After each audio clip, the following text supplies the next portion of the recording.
Dr. Maximiano Martins, também o seu minuto para o tema que escolhe para esta noite. Eu neste minuto falarei do orçamento da cidade.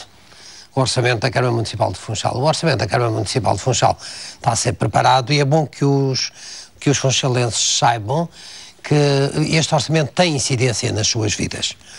Designadamente porque a Câmara Municipal de Funchal cobra taxas e impostos. Há dois impostos que são importantes para as pessoas, para aqueles que trabalham, ou para a classe média que tem as suas casas, detentoras das suas casas, ou mesmo de propriedades, que são o IRS e o IMI.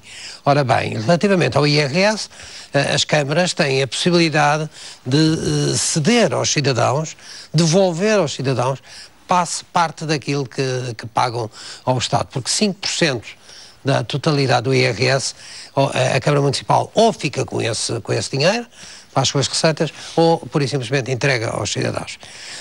E relativamente ao IMI, a taxa de variação do imposto, o IMI, que é o imposto sobre as propriedades, o imposto municipal sobre o imobilizado e as propriedades, as casas e todos os bens que as pessoas possuem dessa natureza, a taxa varia.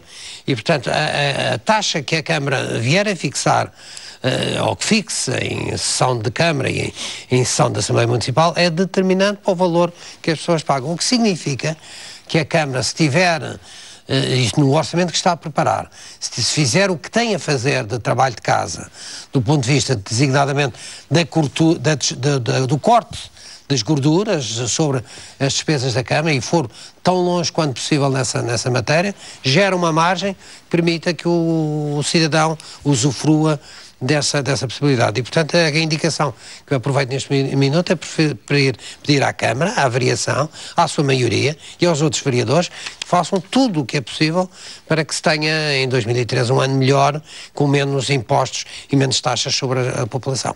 Esta noite, Dr. Maximiano Martins, orçamento ratificativo aprovado hoje na Assembleia Regional, são 1.100 milhões de euros de uma dívida que era comercial, enfim, passa a dívida financeira, ou seja, o Governo tem a possibilidade de ir à banca e, aliás, ouvimos o Secretário das Finanças dizer que com esta operação a região fica, digamos, a poupar alguns milhões face aos juros, sobretudo aos juros.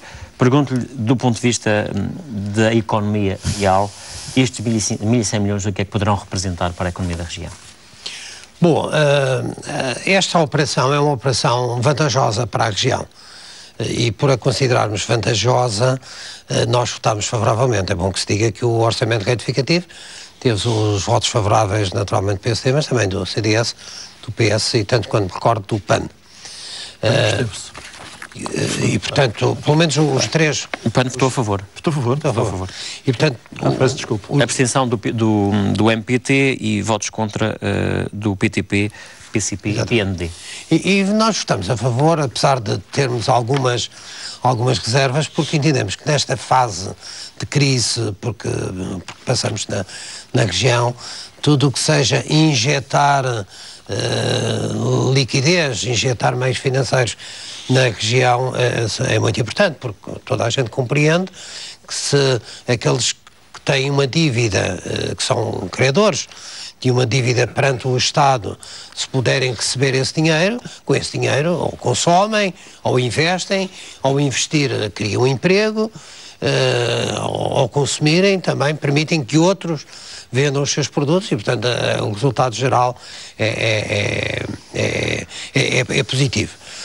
Além do mais, esta operação de transformar dívida comercial em dívida bancária, dívida financeira, permite uma séria poupança de juros. Pensa-se, ou estima-se, que os juros pagos desta dívida correspondam atualmente a cerca de 8% e possam, com esta operação, não está fechada a operação, mas possam passar para uma banda entre 3% a 4%, ou mesmo menos, se isso fosse possível. Ora, estimando-se que por cada ponto percentual de dívida o ganho seja superior a 10 milhões de euros, isso significa que a região ganha, e não é o Governo que ganha a região. Ganham os contribuintes, não é? No fundo. E ganham os contribuintes, ganham os madeirenses em geral, e portanto a situação melhora. Quanto à questão de facto deste dinheiro os efeitos deste dinheiro na economia real? Era isso que eu ia dizer. A nossa reserva, ou melhor, as precauções que nós tomamos relativamente ao nosso voto, e ponderamos inclusive a possibilidade de fazer uma declaração de voto, é nós estarmos seguros de que o Governo da região fará, como sempre tem feito, não merece a nossa confiança e, portanto, não se sabe se fará a aplicação certa destes 1.100 milhões de euros. Porque toda a gente compreende que se estes 1.100 milhões de euros forem canalizados para 3 ou 4 grandes operadores na área da construção civil, 3 ou grandes empresas da área de construção civil, é evidente que se perde o efeito. Se forem canalizados para a enorme dívida que existe entre os operadores da saúde, entre tanta e tanta gente que tem dívidas de tantos e tantos anos na área da saúde, pequenos, médios fornecedores, bombeiros, pequenos e médios fornecedores, dívidas na área do desporto, do IDRAM, que é também uma coisa dramática, isso tem um efeito positivo. Nós não estamos seguros, nós fizemos propostas, e nesse ponto de vista partilho o voto inicial do deputado Lino Abreu. Continuo a pensar que o PSD podia ter uma atitude mais aberta do ponto de vista da negociação com as oposições das propostas que são apresentadas, porque algumas das propostas tinham toda a razoabilidade e, portanto, deveriam ter sido consideradas. Mas muito rapidamente, para depois podermos avançar para outros temas. Para quem nos ouve e vê, que compreenda e não seja enganado, mesmo que involuntariamente. O Governo da República não injetou... Ninguém está para enganar ninguém. Não, mesmo que involuntariamente. Claro. O PSD engana, com o jornal... O Jornal do Povo Livre, eles enganam as pessoas. Não injetou 1.100 milhões. O que o Governo da República faz é dar o aval. Mas é diferente. Sabe, sem o aval do Governo da República não havia... Mas para as pessoas compreendam que aquilo que se passa é dívida que já existe, natureza comercial, depois vai à banca, o Governo Regional, no fundo, é autorizado a ir à banca porque tem um aval do Estado. Continua a dever, mas não deve ao Estado. E esse aval do Estado permite que não é uma credibilidade perante o Governo da República. Vão financiar no estrangeiro. Eu não sei se Pedro Passos Coelho começou a acreditar mais em Alberto João Jardim do que acreditava, tenho dúvidas, porque não é isto que mostra. Isto é uma mera operação de avalização de uma operação. Do Estado. O segundo aspecto que vale a pena não é dívida direta. Indireta, são os avalos. Não é dívida direta. Indireta. O outro aspecto que vale a pena dizer, e com o qual eu estou de acordo com o deputado Tranquada Gomes, é dizer, é dever do Governo da região de fornecer os elementos à Assembleia Regional. É uma distorção da função parlamentar que se tem na Madeira e que não dignifica a autonomia, é a ocultação de elementos perante a Assembleia. Porque a Assembleia é o órgão por excelência de fiscalização do Governo. Não é o Tribunal de Contas, nem o INE, nem o Ministério das Finanças. É a Assembleia Legislativa da região. E aquilo que acontece é que o Governo Regional sistematicamente desconsidera a Assembleia. Tinha obrigação, em sede de Comissão de Economia e Finanças, que eu não sou membro, tinha a obrigação estrita de discutir com listas e critérios, porque isso é muito importante. Diz que não tem, segundo a informação. Tem que ter. Diz que há grandes empresas que têm 17% e não sabe quais. Não é obrigatório que saiba. 77% para as grandes empresas e não sabe quais. Eu não sei quais e penso que o Governo não sabe. Sabe as dívidas. Mas tinha que saber. Há dívidas antigas, algumas mas tinha que saber. Civil parlamentar.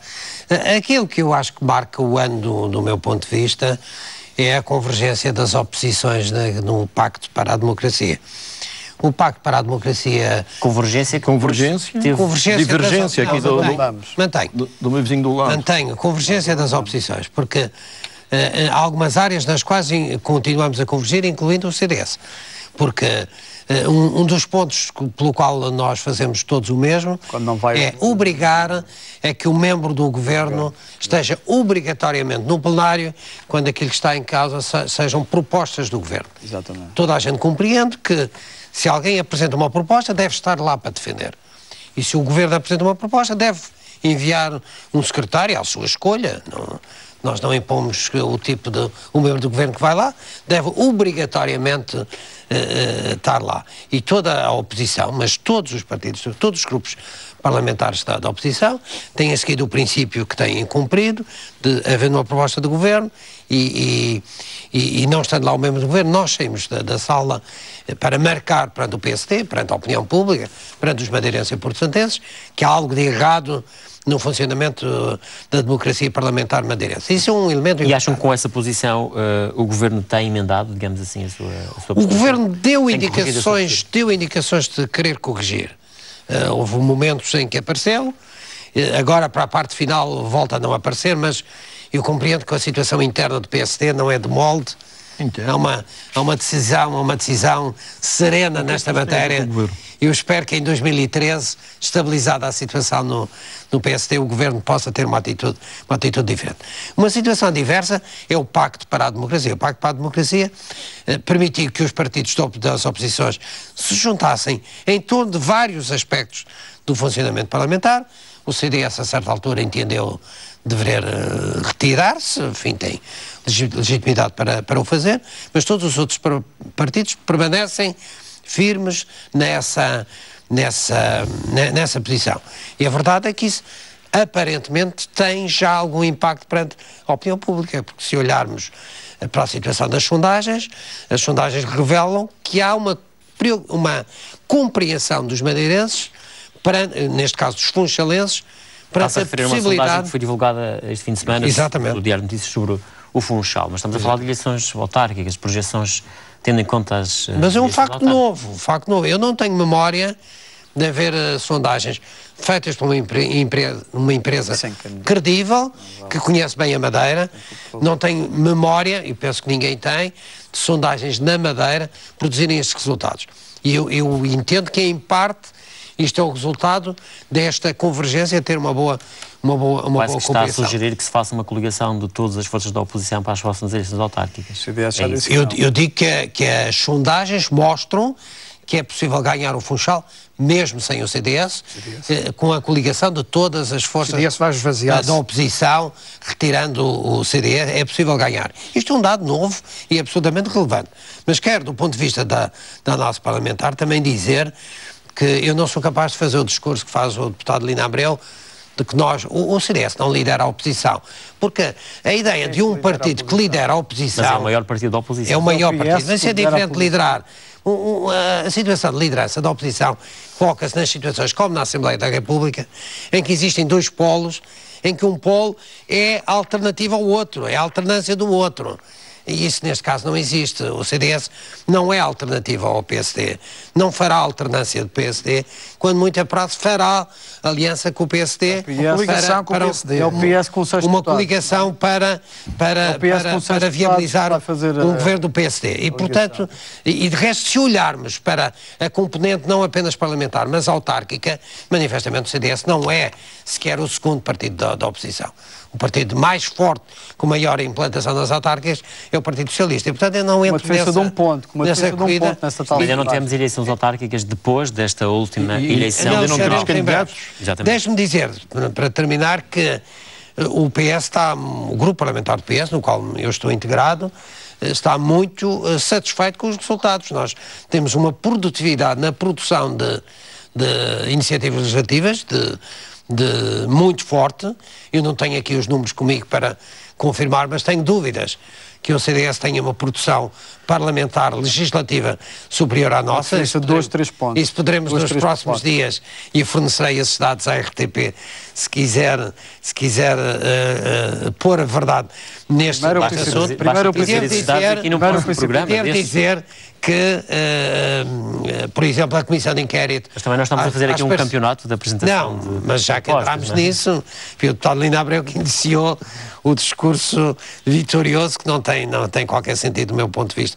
Nós tivemos, quer nas propostas de alteração ao Estatuto Político Administrativo da região, quer na criação da Comissão de Inquérito às parcerias público-privadas, que são de grande importância e que ainda não estão concluídas, quer na atuação muito construtiva que nós tivemos na questão das drogas legais. Também tivemos. O CDS também, o todos PSD tiveram, também. Todos tiveram. Até o próprio PSD, não é isso? Mas não liderou. Nós tivemos esse processo. A luta foi de todos. Importante, junto com os outros, nessas matérias, e, portanto, penso que aquilo que tínhamos a fazer do ponto de vista da defesa do interesse dos madeirenses e do mandato que nos foi confiado, estamos plenamente a passar uma coisa em claro, que é o deputado Tranquada Gomes tem aqui uma posição construtiva, interessante, mas a realidade do Parlamento desmente-o. Aquilo que diz aqui para todos os telespectadores é música. Se calhar faltam 24 réplicas. Os seus colegas do grupo parlamentar dos 25 não acompanham, não compreendem. Tem feito um excelente trabalho. Não, porque, repara, o PSD, que é a maioria, tem que mudar as suas atitudes. Exemplo, já tínhamos visto há pouco, presença do Governo Regional. Certo. No momento que o Governo Regional esteja presente no Parlamento, a própria relação altera-se. O deputado sabe o que eu penso sobre isso, já disse publicamente. Eu sei, mas não chega àquilo que pensa. A prática do PSD vai ter que mudar. Como também nas comissões de inquérito. Essa abertura, essa posição construtiva não tem eco nas comissões de inquérito. Nas comissões de inquérito o PSD só tem uma preocupação. As comissões de inquérito parlamentar, a preocupação do PSD é controlar os danos. E, portanto, controla as presenças, faz um agendamento das reuniões de 3 em 3 meses ou coisa do género. Olha, o deputado Coelho há pouco faltou a verdade. Na Comissão de Inquérito das Parcerias Público-Privadas, os senhores deputados todos têm o contrato de concessão da via litoral e da via expressa. E o próprio mandei distribuir. Há 12 anos que você andava a esconder mas naquela que eu participo, que é relativa ao Cesarame, o funcionamento é muito insatisfatório. Não pelas pessoas em si, porque a nossa relação entre nós é naturalmente cordial e respeitosa, mas do ponto de vista da verdade, de atingir a verdade.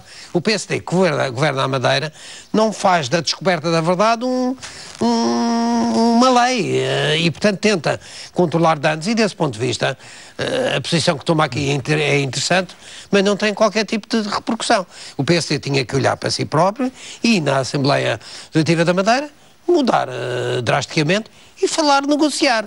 Eu, aliás, em escritos que já fiz, acho que o Presidente da Assembleia podia ter um papel deste ponto de vista, da criação de consensos e de contactos e de pontes entre as pessoas, porque a gente pode falar, mesmo com adversários, eu não tenho problema em conversar com ninguém, desde que o que esteja em causa... Eu não tenho inimigos também, eu tenho adversários.